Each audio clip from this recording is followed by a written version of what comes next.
ഇതിപ്പോ ആണാണോ പെണ്ണാണോ എന്ന് പോലും പറയാൻ പറ്റില്ലല്ലോ. ബോഡി ഐഡന്റിഫൈ ചെയ്തോ? ഇല്ല, മോർച്ചറിയിൽ സൂക്ഷിച്ചിട്ടുണ്ട്. 2 ദിവസം നോക്കും. ആരും വന്നില്ലെങ്കിൽ സർക്കാർ ചെലവിൽ കുഴിച്ചു മൂടും. പോസ്റ്റ്മോർട്ടം റിപ്പോർട്ട് കിട്ടിയോ? No, we are waiting for that. തിരിച്ചറിയാതെ മരിച്ചത് രാജിയാണെന്ന് എങ്ങനെ മനസ്സിലായി? ഈ ഡോളറിൽ രാജി എന്ന പേരുണ്ട്.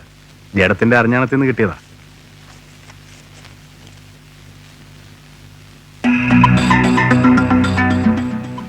അല്ല, നീ എന്റെ ഓഫീസറെ പോലെ കുറെ ചോദ്യങ്ങൾ ചോദിച്ചു. ഞാൻ അതിന് ഉത്തരവും പറഞ്ഞു.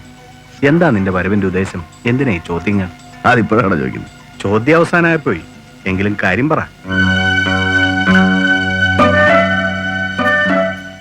നീ ഏതോ ഒരു പെണ്ണിനെ അന്വേഷിച്ച് നടക്കുന്നുണ്ടായിരുന്നല്ലോ. അതും ഈ പെണ്ണും തമ്മിൽ വല്ല ബന്ധമുണ്ടോ? ഏയ്, യാതൊരു ബന്ധവും. നീ അന്വേഷിച്ച പെണ്ണിന്റെ പേരും രാജു മറ്റോ അല്ലേ? ആര് പറഞ്ഞു? നീ എന്ന് ഫോണിലൂടെ പറഞ്ഞല്ലോ. ആ, അത് പോട്ടെ. നീ എന്തിനാ പെണ്ണിനെ അന്വേഷിച്ചത്? അത് വേറൊരാൾക്ക് വേണ്ടിയാ. ആരാടാ ആള്? പറയടാ. ആളെ കണ്ടാലറിയാം, പക്ഷെ അഡ്രസ് അറിയില്ല. ഉം. സത്യമായിട്ട് അറിയാഞ്ഞിട്ടാ. എന്താ നിനക്കൊരു സംശയം പോലെ? എന്ത് ചെയ്യാൻ, പോലീസായി പോയില്ലേ? അതൊക്കെ പോട്ടെ. ഇനി നിനക്കെന്താ അറിയേണ്ടത്? ഒന്നും വേണ്ട, ഞാൻ പോയിക്കോട്ടെ. അങ്ങനെയാണ്.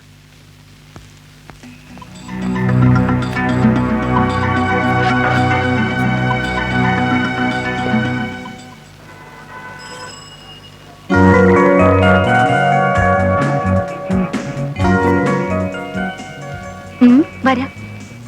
ഓഹോ, അങ്ങനെയാണല്ലേ? അതെ.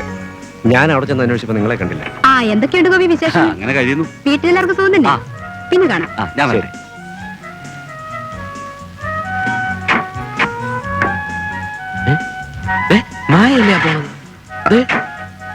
ഹലോ ഹലോ, അതെന്താ നമ്മളെ കണ്ടിട്ട് മൈൻഡ് ചെയ്യാതെ പോയത്? നമ്മളെ മനസ്സിലായിട്ടുണ്ടാവില്ല. KCV 222. പിന്നെ ഇത്രേ.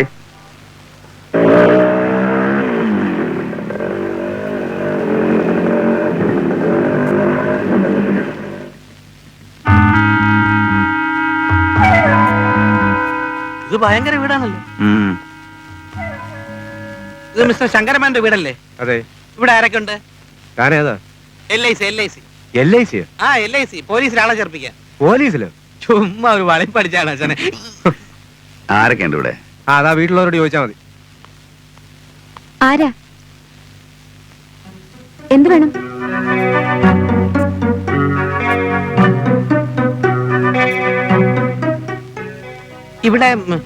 ഇവിടെ വേറെ സ്ത്രീകളാരും ഇല്ലേ? വേറെ സ്ത്രീയോ? നിങ്ങൾക്ക് ആരെയാ കാണേണ്ടത്? കാണേണ്ടത് ആരെയാ കാണേണ്ടെന്ന്? മായ എന്നൊരു സ്ത്രീയെ. മായ എന്ന പേരിൽ ആരും ഇവിടെ ഇല്ലല്ലോ. KCV 228 ഇവിടുത്തെ വണ്ടിയല്ലേ? അതെ. ഇന്നലെ വൈകുന്നേരം ടൗണിൽ വെച്ച് 2 സ്ത്രീകൾ ആ കാർ കയറി പോകുന്നതാണ്. അതെന്റെ അമ്മായിയും ചേച്ചിയുമാ. ആ ചേച്ചിയെ തന്നെ നമ്മൾ ഉദ്ദേശിച്ചത്. മായ എന്നല്ലേ അവരുടെ പേര് അല്ലേ? ചേച്ചിയുടെ പേര് ലത എന്നാണ്. ആ, ലതാന്നാ പറഞ്ഞത്. നമുക്ക് തെറ്റിയതാ. ചേച്ചി എങ്ങനെ അറിയാം? അതിപ്പോ 2 ദിവസം മുമ്പ് അവരെ. എനിക്ക് ചേച്ചിയെ പരിചയമുണ്ട്. ചേച്ചി ഏതായാലും ഇപ്പൊ ഇവിടെ ഇല്ല, ഷോപ്പിങ്ങിന് പോയിരിക്കാ. കാര്യം എന്താണെന്ന് പറഞ്ഞാ വരുമ്പോ പറയാം. അയ്യോ, അങ്ങനെ വേറെ പ്രശ്നമൊന്നുമില്ല. അന്ന് അന്വേഷിക്കാൻ പറഞ്ഞ കേസ്. ഞങ്ങള് പിന്നെ വരാം. ചോദിക്കണ്ടേ? എക്സ്ക്യൂസ് മീ, നിങ്ങൾ എവിടെയോ വെച്ച്? എന്നെ? നിങ്ങളല്ല, ഇദ്ദേഹത്തെ. നിങ്ങൾ ഉഷയുടെ ബ്രദർ അല്ലേ? അതെ. എനിക്ക് ആദ്യമേ സംശയം തോന്നി. ഞാനും ഉഷയും പ്രീ ഡിഗ്രിക്ക് ഒരുമിച്ചായിരുന്നു. അന്ന് ഞങ്ങൾ ഒരുമിച്ച് വീട്ടിൽ വന്നപ്പോ കണ്ട ഓർമ്മയാ. ഉഷ ഇപ്പൊ എവിടെ? ഉഷ ഇപ്പൊ കല്യാണം കഴിഞ്ഞ് ബോംബെയിലല്ലേ? ഉഷയുടെ വീട്ടിൽ ചെന്നെ കണ്ടിട്ടില്ലേ? ഇല്ലല്ലോ. അച്ഛനും അമ്മയൊക്കെ നാട്ടിൽ തന്നെ ഉണ്ട്. ഇവിടെ എന്ത് ചെയ്യുന്നു? ഞങ്ങൾ ഇവിടെ ഒരു ബിസിനസ് നടത്തുന്നു. ഒന്നും മിണ്ടായിരിക്കടാ. ഞങ്ങൾക്ക് ഇവിടെ ചെറിയൊരു സെക്യൂരിറ്റി ഏജൻസി ഉണ്ട്. അയ്യോ, ചെറുതൊന്നുമല്ല, വലുത്. വലിയ വീടും കോമ്പൗണ്ടും ഒക്കെ ആണല്ലോ. ഇവിടെ സെക്യൂരിറ്റി ആരെങ്കിലും വേണ്ടേ? വേണ്ട, പട്ടിയുണ്ട്. വരട്ടെ. ശരി. കുളവാക്കിയല്ലോ. ഇങ്ങനെയൊക്കെ നടക്കുന്നു ഞാൻ സ്വപ്നം കണ്ടതാ. നിന്റെ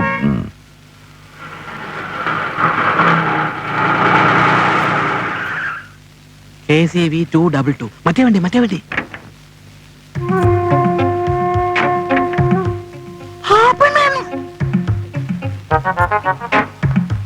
എന്തു പണിയാ കാണിച്ചത്? ഒരു ഫോൺ പോലും ചെയ്തില്ലല്ലോ. എത്ര കഷ്ടപ്പെട്ടെന്നറിയോ ഈ വീട് കണ്ടുപിടിക്കാൻ? അമ്മായി അകത്തോട്ട് പോയിക്കോ, നമുക്ക് അപ്പുറത്ത് മാറിയും സംസാരിക്കാം. പ്ലീസ്. എന്തിനാ എന്നെ അന്വേഷിച്ച് ഇവിടെ വന്നത്? എന്താ, ശരിയായ പേരും അഡ്രസ്സും പറഞ്ഞില്ലെങ്കിൽ വീട് കണ്ടുപിടിക്കില്ലെന്ന് കരുതിയോ? കാറിന്റെ ഉടമസ്ഥരെ കണ്ടുപിടിക്കാൻ RTO ഓഫീസിൽ അരിച്ചു പെറുക്കി. ഞാൻ ചോദിച്ചതിന് ഉത്തരവായില്ല. എന്തിനാ എന്നെ അന്വേഷിച്ച് ഇവിടെ വന്നത്? ഉത്തരവാദിത്തം ഏൽപ്പിച്ചവരെ മറന്നാലും ഏറ്റവർക്ക് മറക്കാൻ പറ്റുമോ? അതുകൊണ്ട് വന്നതാ. ഇന്നലെ കാറിന്റെ പുറകെ വരുന്നത് ഞാൻ കണ്ടു. അതുകൊണ്ടായിരിക്കും നിർത്താതെ പോയത്. അമ്മായി കൂടെ ഉണ്ടായിരുന്നു. ഞാൻ ആദ്യമേ പറഞ്ഞില്ലേ ഈ കാര്യത്തിൽ എല്ലാം തുറന്നു പറയാനുള്ള സ്വാതന്ത്ര്യം എനിക്കില്ലെന്ന്. അതുകൊണ്ടാ എന്നെ കുറിച്ച് ഞാൻ കള്ളം പറഞ്ഞത്. ഞാൻ ഏൽപ്പിച്ച ജോലി എന്തായി? എന്തിനായി ഡിസ്കൈസ്? അതിനുള്ള ഉത്തരം ഞാൻ പറഞ്ഞു കഴിഞ്ഞു. ഞാൻ ഏൽപ്പിച്ച ജോലി എന്തായി? ആ പെണ്ണ് താമസിച്ചിരുന്ന ഹോസ്റ്റലിനെ കുറിച്ച് ചില വിവരങ്ങൾ കിട്ടിയിട്ടുണ്ട്. പക്ഷേ അതിനിടയിൽ മറ്റൊരു ഡെവലപ്മെന്റ് ഉണ്ടായി. ഒരുപക്ഷെ നിങ്ങൾ പേപ്പറിൽ വായിച്ചു കാണും. കത്തിക്കരിഞ്ഞ ഒരു ജഡത്തെക്കുറിച്ചുള്ള ഒരു വാർത്ത. അതിന് നിങ്ങൾ അന്വേഷിക്കാൻ ഏൽപ്പിച്ചിരുന്ന പെണ്ണിന്റെ പേരും മരിച്ച പെണ്ണിന്റെ പേരും രാജി എന്നാണ്. Of course it may be A coincidence. Coincident തന്നെയാണ്. കാരണം ഞാൻ നിങ്ങളെ അന്വേഷിക്കാൻ ഏൽപ്പിച്ചിരുന്ന രാജി എന്നെ കോണ്ടാക്ട് ചെയ്തു. ഇനി അവളെ അന്വേഷിച്ച് കണ്ടുപിടിക്കേണ്ട കാര്യമില്ല. ഞാൻ ഏൽപ്പിച്ച ജോലി എന്തായി? എന്തിനായിരുന്നു പിന്നെ ഇങ്ങനെ ഒരു ചോദ്യത്തിന്റെ ആവശ്യം? ആദ്യമേ പറഞ്ഞുകൂടായിരുന്നു അന്വേഷിച്ച സ്ത്രീയെ കണ്ടെത്തിയെന്ന്? വെറുതെ ചോദിച്ചതാ. അന്വേഷണം എത്രത്തോളം എത്തിയെന്ന് അറിയാനുള്ള കൗതുകം കൊണ്ട്. It's all right. നമ്മുടെ കോൺട്രാക്ട് അവസാനിച്ചിരിക്കുന്നു. അപ്പൊ കണക്ക് തീർക്കുന്നതല്ലേ നല്ലത്. ഒരുപാട് പൈസ വന്നിരുന്നു. ചെയ്ത ജോലിക്ക് അത്രയൊന്നും ഫീസ് വേണ്ട. ബാക്കി അഡ്വാൻസ് ആയിട്ട് കരുതിയാൽ മതി. ഇനി എന്തെങ്കിലും ആവശ്യം വന്നാ ഞാനൊന്ന് വീട്ടിലേക്ക് ചെല്ലട്ടെ. അന്ന് വല്ലാത്ത പരിഭ്രമം പേടിയായിരുന്നു ഓഫീസ് വന്നപ്പോ. ഇപ്പൊ നല്ല ധൈര്യമുണ്ട്. ഇത് എന്റെ വീടല്ലേ, അതുകൊണ്ടായിരിക്കും. ഒരപേക്ഷയുണ്ട്. ഞാൻ ഓഫീസിൽ വന്ന കാര്യവും പറഞ്ഞ കാര്യവും ആരും അറിയരുത്. My fee includes oath of secrecy. Don't worry about it. Thank you.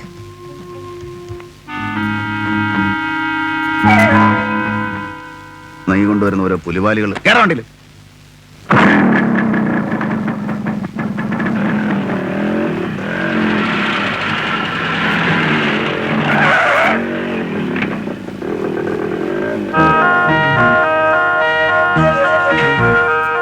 ഒരു കോള് വന്ന് എത്തി നോക്കിയിട്ട് അതേപടി തിരിച്ചുപോയി. ആ പെണ്ണിനെ കണ്ടുപിടിച്ച് വല്ല വിധേയനെ ഇത്തിരി കാശുണ്ടാക്കാന്ന് വിചാരിച്ചതാ. എന്തോന്ന് അയ്യേ? വൃത്തിയിട്ട പരിപാടിയുണ്ടാ? അയ്യോ, ഇത് ബ്രോക്കർ പണിയല്ല പെണ്ണെ. അപ്രത്യക്ഷമായ പെണ്ണ് പ്രത്യക്ഷപ്പെട്ടെന്ന്. അയ്യോ, ഏത് പെണ്ണ്? നമ്മൾ അന്വേഷിച്ചുകൊണ്ട് നടന്ന പെണ്ണ്. നമുക്കത്രയും ജോലി കുറഞ്ഞല്ലോ. ജോലി കുറയുകയല്ല, നമ്മുടെ ഉള്ള ജോലി പോകും. നമ്മുടെ ഇപ്പൊ മനസ്സിലായല്ലോ നിന്റെ സ്വപ്നത്തിന്റെ വില. ഇനി മേലാൽ നീ സ്വപ്നം കണ്ടുപിടി രണ്ട് കണ്ണും ഞാൻ കുത്തിപ്പൊട്ടിക്കും. അതല്ലേ കുഴപ്പം. ഇന്നലെയും കണ്ടുവരണം. എന്തോന്ന്? വേറൊരു പെണ്ണ്. Hello, safe security service here. ഹരിഹരനല്ല, പപ്പനാണ് സംസാരിക്കുന്നത്. ആരാണ് സംസാരിക്കുന്നത്? നേരിട്ട് സംസാരിക്കണമെന്നോ? ഓ ശരി, കൊടുക്കാം. ആരാ? ഒരു പെണ്ണ്. അയ്യോ, സ്വപ്നമല്ല. ഹലോ. ആ, നമ്മളിപ്പോ നേരിട്ട് കണ്ടതല്ലേ? അത്യാവശ്യമാണോ? ശരി, കാണാം. ഞാൻ പറഞ്ഞില്ലേ, എന്റെ സ്വപ്നം സഫലമാകാൻ പോകുന്നു.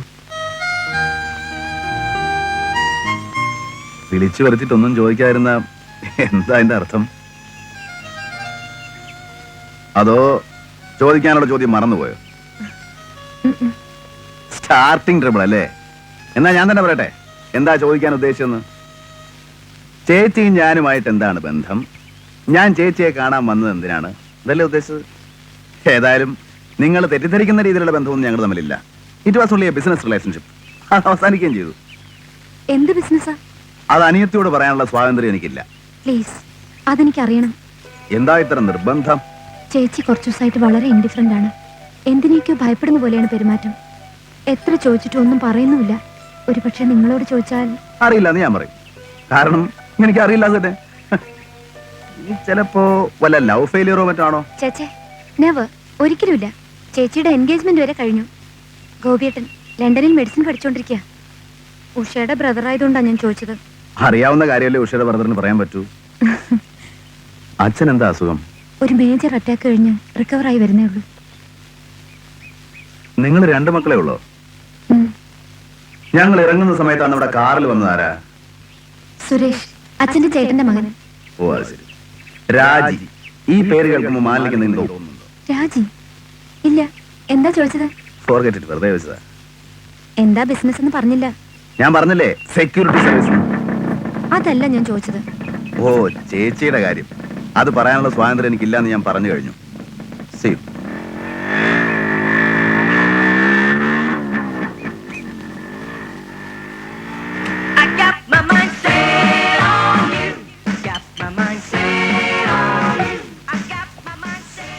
ഇതറിയാൻ വേണ്ടി അവൾ തന്നോട് പാർക്ക് വരാൻ പറഞ്ഞത്. നീ നാട്ടിൽ പോയിട്ട് എന്ന് തിരിച്ചു വരും? ശനിയാഴ്ച അല്ലെങ്കിൽ ഞായറാഴ്ച അല്ലെങ്കിൽ തിങ്കളാഴ്ച തീർച്ച. മറന്നുപോയി ഓഫീസിന്റെ താക്കോൽ. Excuse me, I am Suresh. നിങ്ങളന്ന് ശങ്കരമാന്റെ വീട്ടിൽ വന്നില്ലേ? നിങ്ങൾ എന്താ എന്റെ കസിനുമായി സംസാരിച്ചത്? സംസാരിക്കുന്നത് നിങ്ങളുണ്ടോ? കണ്ടില്ലെങ്കിൽ ചോദിക്കാൻ പാടില്ലേ? ചോദിക്കാം, കസിനോട് തന്നെ. നിങ്ങൾ എന്തോന്നാ ഇത് കൂടെ കൂടെ എടുത്തോണ്ട് വന്നത്? ഇതിനാളുണ്ട്. സോറി. എന്തോന്ന് സോറി? അവിടെ കല്യാണം നിശ്ചയിച്ചിരിക്കുക. താൻ വെറുതെ അലമ്പുണ്ടാക്കരുത്. താനായി പലമുണ്ടാക്കുന്നത്. ഇയാള് പോ. എനിക്കറിയാം നിന്റെയൊക്കെ ഉദ്ദേശം എന്താണെന്ന്. അറിയാമെങ്കിൽ പിന്നെ എന്തിനാ ചോദിക്കുന്നത്? നീ പോടാ. ഞാഞ്ഞൂലെ ഇതോടാ വിളിച്ചത്? ഞാഞ്ഞൂല തന്തേണ്ട.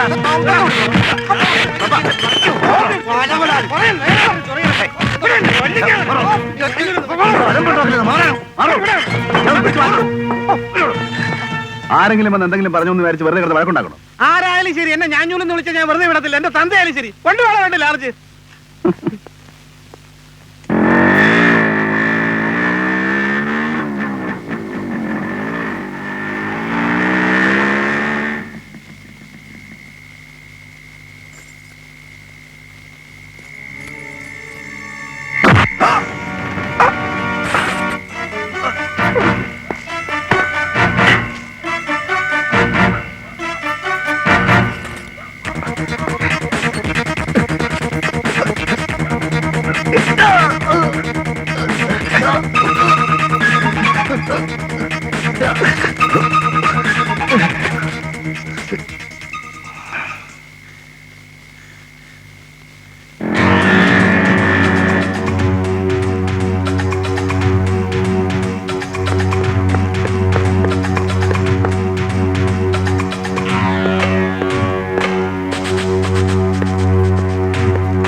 മാലിനി, ആ മാലിനിയുടെ കസിനെ ഒന്ന് വിളിച്ചേ.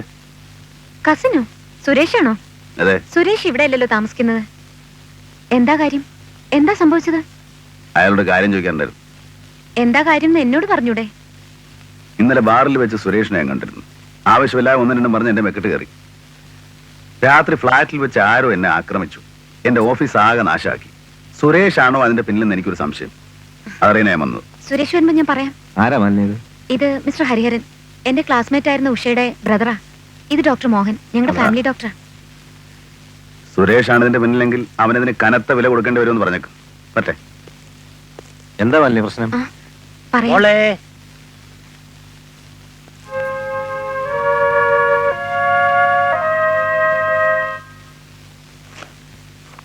നമുക്ക് പോലീസിൽ കംപ്ലൈന്റ് ചെയ്താലോ sir?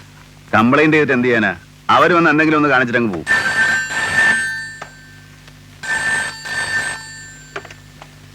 Hello, safe security service. എനിക്ക് നിന്നെ അത്യാവശ്യമായിട്ടൊന്ന് കാണണം. വീട്ടിൽ വന്നാൽ മതി. I will wait for you. ശരി, ഞാൻ വരാം. ഓക്കെ.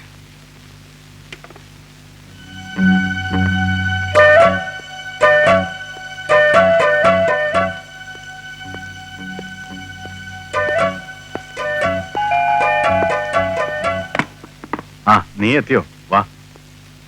കഴിഞ്ഞ ദിവസം നമ്മൾ ഡിസ്കസ് ചെയ്തിരുന്നില്ലേ കത്തിക്കരിഞ്ഞൊരു ബോഡിയെക്കുറിച്ച്?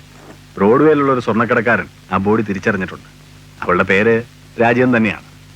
നാഷണൽ ഹോട്ടലിൽ ഒരു ജോലി ഉണ്ടായിരുന്നെങ്കിലും മെയിൻ കൃഷി വേറെയായിരുന്നു. അതേടാ, മറ്റേ തന്നെയായിരുന്നു. അവളുടെ കസ്റ്റമർ ആയിരുന്ന സ്വർണ്ണക്കടക്കാരൻ അവൾക്ക് സമ്മാനിച്ചതായിരുന്നു ആ $. ദേ നോക്ക്, പോസ്റ്റ്മോർട്ടം റിപ്പോർട്ട്. വെടിയേറ്റിട്ടാണ് അവൾ മരിച്ചിട്ടുള്ളത്. 2 ബുള്ളറ്റും കൊണ്ട് അവളുടെ ബോഡിയിലുണ്ട്. ഒരു ബുള്ളറ്റ് നേരെ അവളുടെ ചങ്കിൽ തന്നെ തറച്ചു. അതാണ് മരണകാരണം. മറ്റൊന്ന് അവളുടെ വലത്തെ ഉരയിൽ തട്ടി എവിടെയോ തെറിച്ചു പോയിട്ടുണ്ട്. ആളെ ഒരിക്കലും കണ്ടുപിടിക്കരുതെന്നുള്ള ഉദ്ദേശം കൊണ്ടാവാം മരിച്ച സ്ഥലത്ത് നിന്നും ബോഡി ദൂരെ കൊണ്ടുപോയി കത്തിച്ചത്. പക്ഷെ എന്തോ ബോഡി പൂർണ്ണമായി കത്തി നശിച്ചില്ല. കുറച്ചുനാൾ മുമ്പ് അവൾ ജോലി വിട്ടു. താമസിച്ചിരുന്ന ഹോസ്റ്റലും. ഇത്രയും കാര്യങ്ങൾ ഞാൻ ഫില്ലപ്പ് ചെയ്തിട്ടുണ്ട്. ബാക്കിയുള്ള കാര്യങ്ങൾ നീ ഫില്ലപ്പ് ചെയ്യണം. ഞാനോ? അവളെ കുറിച്ച് എനിക്കെന്തറിയാം? ആ പെണ്ണ് ജോലി ചെയ്തിരുന്ന ഹോട്ടലിൽ അന്വേഷിക്കാനായി ഇൻട്രഡക്ഷൻ തന്നത് ഞാനല്ലേ? വെറുതെ ഒരു കാരണവുമില്ലാതെ നീ ആ പെണ്ണിനെ അന്വേഷിക്കില്ലല്ലോ. So please fill up the blanks. ഒരു കസ്റ്റമർക്ക് വേണ്ടിയാണ് ഞാൻ ആ പെണ്ണിനെ അന്വേഷിച്ചത്. പക്ഷെ ആ പെണ്ണിനെ കണ്ടുപിടിക്കാൻ എനിക്ക് സാധിച്ചില്ല. നുണ. ഇല്ല പീറ്റർ, ഞാൻ ആ പെണ്ണിനെ കണ്ടിട്ടില്ല, സംസാരിച്ചിട്ടില്ല. ഒന്നും തന്നെ ആ പെണ്ണിനെ കുറിച്ച് എനിക്ക് അറിഞ്ഞുകൂടാ. നോണാ. എന്നാപ്പോ പറയാൻ എനിക്ക് സൗകര്യമില്ല. അല്ല പിന്നെ ക്യാപ്റ്റൻ, ആരാ നിന്റെ ഈ കസ്റ്റമർ? പറയടാ. നീ വിശ്വസിക്കില്ല, എങ്കിലും പറയാം. ശരിയായ പേരോ അഡ്രസ്സോ പറയാൻ മടിയുള്ള ഒരു കസ്റ്റമർ ഈ പെണ്ണിന്റെ ഇപ്പോഴത്തെ സർക്കംസ്റ്റൻസസ് എന്താണെന്ന് അന്വേഷിച്ചറിയാൻ പറഞ്ഞു. ആകെ അറിയാവുന്നത് ഈ പെണ്ണ് നാഷണൽ ഹോട്ടലിൽ ജോലി ചെയ്തിരുന്നു എന്ന് മാത്രമാണെന്നും പറഞ്ഞു. അല്പം ദാരിദ്ര്യമുള്ള സമയം കൂടിയാ കൂടുതൽ ഇറക്കാതെ ഈ ഓഫർ സ്വീകരിച്ചത്. ആ കസ്റ്റമർ നിന്നെ പിന്നെ കോണ്ടാക്ട് ചെയ്തു? ഇല്ല. കസ്റ്റമർ ആണോ പെണ്ണോ? ആണ്. പീറ്റർ, എന്തെങ്കിലും പെശകുള്ള കേസാണെങ്കിൽ ഞാൻ നിന്റെ സഹായം തേടുവോ? നീ അറിയാതെയാണ് എന്തെങ്കിലും സംഭവിച്ചെങ്കിൽ? സംഭവിച്ചിരിക്കാം, പക്ഷെ എനിക്ക് അറിഞ്ഞുകൂടാ. ഞാൻ വരട്ടെ. ക്യാപ്റ്റൻ സാർ, ശരിയായ പേരോ അഡ്രസ്സോ പറയാത്തൊരാൾ, ആ ടൈറ്റിൽ എനിക്ക് അത്ര സൂചിച്ചില്ല കേട്ടോ.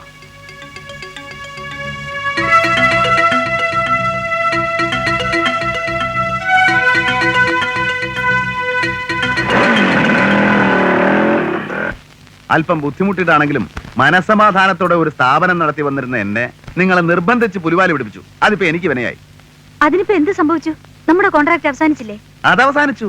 ഇപ്പൊ പുതിയൊരെണ്ണം തുടങ്ങിയിരിക്കുകയാണ്. ഫിൽ അപ്പ് ദ ബ്ലാങ്ക്സിന് പോലീസ് എന്നെ ക്ഷണിച്ചിരിക്കുക. മനസ്സിലായില്ലേ? 2 ദിവസം മുമ്പ് നിങ്ങൾ പറഞ്ഞില്ലേ നിങ്ങൾ അന്വേഷിക്കാൻ ഏൽപ്പിച്ച പെണ്ണുമായിട്ട് നിങ്ങൾ സംസാരിച്ചെന്ന്. പക്ഷെ അവൾ അതിന് എത്രയോ മുമ്പ് മരിച്ച് കത്തിക്കരിഞ്ഞിരുന്നു എന്ന് മറിമായല്ലേ? ഇതാണ് സംഭവിച്ചിരിക്കുന്നത്. എന്റെ പൊന്നു പെങ്ങളെ അവള് സത്യം പറ. എന്നെ വെറുതെ പുലിവാലി പിടിപ്പിക്കാതെ. നിങ്ങൾ എന്താ പറയുന്നത്? എനിക്കൊന്നും മനസ്സിലാവുന്നില്ല. മനസ്സിലാവൂല. അഭിനയിക്കുന്നവർക്ക് എങ്ങനെയാ മനസ്സിലാവുന്നേ? സിഐയെ കണ്ടിട്ടാ ഞാൻ വരുന്നത്. നിങ്ങളോട് ചോദിക്കേണ്ട ചോദ്യങ്ങളൊക്കെ അയാൾ എന്നോടാ ചോദിക്കുന്നേ. ഏതാണ് ഞാൻ അന്വേഷിക്കുന്ന പെണ്ണ്? എന്തിനാണ് അവളെ അന്വേഷിക്കുന്നത്? ആരാണ് എന്നെ അവളെ അന്വേഷിക്കാൻ ഏൽപ്പിച്ചത്? ഇതൊക്കെ അയാൾക്ക് അറിയണം. എന്റെ പേര് നിങ്ങൾ പറഞ്ഞു. നിങ്ങളെ ചൂണ്ടിക്കാണിച്ച് പൊടിയും തൂത്ത് എനിക്ക് പോകാമായിരുന്നു. പക്ഷെ ഞാനത് ചെയ്തില്ല. കാരണം ഞാൻ നിങ്ങൾക്ക് വാക്ക് തന്നിട്ടുണ്ടല്ലോ, ആരോടും പറയില്ല. നിങ്ങൾക്കറിയോ, ചെറുപ്പത്തിൽ വല്ലപ്പോഴും ക്ലാസ് കെട്ടിയത് സിനിമയ്ക്ക് പോകുമ്പോ സാറിനോട് പറഞ്ഞിട്ടുള്ള നുണയല്ലാതെ കാര്യമായിട്ട് ഒരു നുണയും പറയാത്തവനാ ഞാൻ. ഞാനിന്ന് കള്ളം പറഞ്ഞു. അത് ഉത്തരവാദിത്തപ്പെട്ട ഒരു പോലീസ് ഉദ്യോഗസ്ഥനോട്, നിങ്ങൾക്ക് വേണ്ടി. പക്ഷെ ഏറെയൊന്നും പിടിച്ചു നിൽക്കാൻ എന്നെ കൊണ്ടാവില്ല. അവർ ശരിക്കും നിർബന്ധിച്ചാൽ എനിക്ക് സത്യം പറയേണ്ടി വരും. വിഷമിച്ചിട്ടൊന്നും ഒരു കാര്യമില്ല. 2 ദിവസം മുമ്പ് ആ പെണ്ണ് നിങ്ങളെ കോണ്ടാക്ട് ചെയ്തു എന്ന് പറയുന്നത് കള്ളമല്ലേ? പറയൂ, കള്ളമല്ലേ? എന്തിനാ കള്ളം പറഞ്ഞത്? പറയൂ. രാജി എന്ന പേരുള്ള പെണ്ണ് മരിച്ചെന്ന് നിങ്ങൾ പറഞ്ഞപ്പോ എനിക്ക് ഭയമായി. എന്നെ സംശയിക്കുമെന്ന് കരുതി. അതുകൊണ്ടാണ് ഞാൻ നുണ പറഞ്ഞത്. പക്ഷെ സത്യമായിട്ടും ആ മരണവുമായി എനിക്ക് യാതൊരു ബന്ധവുമില്ല. എന്തിനാ നിങ്ങൾ ആ പെണ്ണിനെ അന്വേഷിച്ചത്? എന്റെ അച്ഛനെ കുറിച്ച് എന്തോ രഹസ്യം അവളുടെ പക്കലുണ്ട്. അവള് ചോദിച്ച കാശ് കൊടുത്തില്ലെങ്കിൽ അത് പുറത്താക്കുമെന്ന് പറഞ്ഞ് അവൾ എന്നെ ഭീഷണിപ്പെടുത്തി. ഞാൻ ഞങ്ങളുടെ വക്കീലിനെ കണ്ട് സംസാരിച്ചു. അദ്ദേഹം പറഞ്ഞിട്ടാ ഞാൻ സാറിനെ കോണ്ടാക്ട് ചെയ്തത്. ആ പെണ്ണിനെ കുറിച്ച് ലതയ്ക്ക് എന്തെങ്കിലും അറിയോ? ഇല്ല. അച്ഛനെ കുറിച്ചുള്ള രഹസ്യം എന്താണെന്ന് വല്ല സൂചനയും കിട്ടിയോ? ഒരു സ്ത്രീ കൊല്ലപ്പെട്ടിരിക്കുന്നു. വളരെ വ്യത്യസ്തമായ സാഹചര്യത്തിലാണ് ലത ആ പെണ്ണിനെ കുറിച്ച് അറിയാനിടയായത്. അതുകൊണ്ട് അറിയുന്ന സത്യം പോലീസിനോട് തുറന്നു പറയുന്നതാണ് നേരായ വഴി. മറിച്ച് പോലീസ് ലതയും ഈ സ്ത്രീയുമായുള്ള ബന്ധം ഏതെങ്കിലും തരത്തിൽ അറിയാനിടവന്നാൽ അവർ നൽകുന്ന വ്യാഖ്യാനം തന്നെ വേറെ ആയിരിക്കും. ടു ബി വെരി ഫ്രാങ്ക്, യഥാർത്ഥ കുറ്റവാളി അവർക്ക് കണ്ടുപിടിക്കാൻ കഴിഞ്ഞില്ലെങ്കിൽ ലതയായിരിക്കും. അങ്ങനെയാണെങ്കിൽ പോലീസിനോടെല്ലാം തുറന്നു പറഞ്ഞേക്കും. ഞാൻ എപ്പോ എവിടെ വരണമെന്ന് പറഞ്ഞാൽ മതി. ഞാൻ അറിയിക്കാം. തൽക്കാലം ലത അതേക്കുറിച്ച് ഓർത്ത് വിഷമിക്കണ്ട. വരട്ടെ.